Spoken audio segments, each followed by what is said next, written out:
Lo harus pintar nyopet, lo harus kalau nggak main di situ, jual beli jabatan atau apa. Gaji fantastis Wamenaker 0,46 juta rupiah, tapi masih sindir, mau lebih nyopet aja. Pernah mengungkapkan besar gaji dan tunjangan yang diterimanya tiap bulan, ex-wakil Menteri Ketenagakerjaan, Wamenaker, Immanuel Ebenezer yang tersandung kasus korupsi. Dalam kasus dugaan pemerasan sertifikasi keselamatan dan kesehatan kerja, K3, Immanuel Ebenezer ditetapkan sebagai tersangka oleh Komisi Pemberantasan Korupsi, KPK. Sertifikasi K3 merupakan pengakuan resmi bahwa seseorang atau perusahaan telah memiliki kompetensi di bidang keselamatan dan kesehatan kerja, K3, sesuai standar yang ditetapkan oleh pemerintah, khususnya Kementerian Ketenagakerjaan, Kemnaker.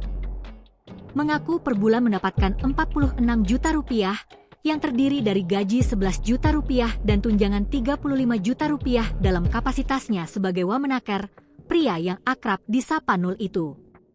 Hal itu diungkapkan Nul dalam siniar bersama Dr. Richard Lee yang diunggah di YouTube sang dokter pada 9 Mei 2025. Richard Lee awalnya bertanya mengenai tugas Nul sebagai wakil menteri.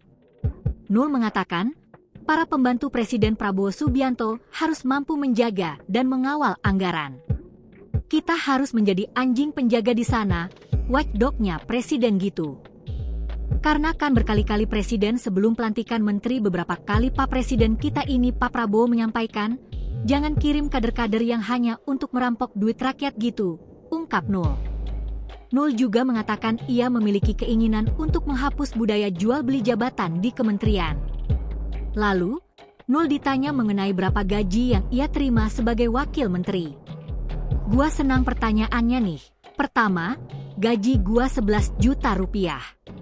Tunjangannya 35 juta rupiah, jadi 46 juta rupiah, ngurus republik ini dengan gaji 11 juta rupiah dan tunjangan 35 juta rupiah, ujar Nul. Richard Lee kemudian bertanya apakah tidak ada tambahan lain, dan dijawab Nul tidak ada.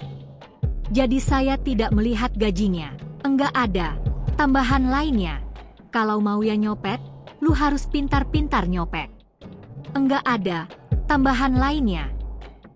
Lu harus pintar nyopet, lu harus kalau enggak main di situ, jual beli jabatan atau apa. Itu pinggirannya, ungkap Nul. Pria yang juga merupakan ketua Prabowo Mania itu mengaku menikmati hidupnya meski hanya mendapat gaji beserta tunjangan sebesar 46 juta rupiah. Gua nikmatin, hidup gua enggak hedon. Gue nih, latar belakang, aktivis, bukan latar belakang dari orang kaya, gue bukan dari keluarga selebritis, imbuhnya. Download Tribun X sekarang, menghadirkan lokal menjadi Indonesia.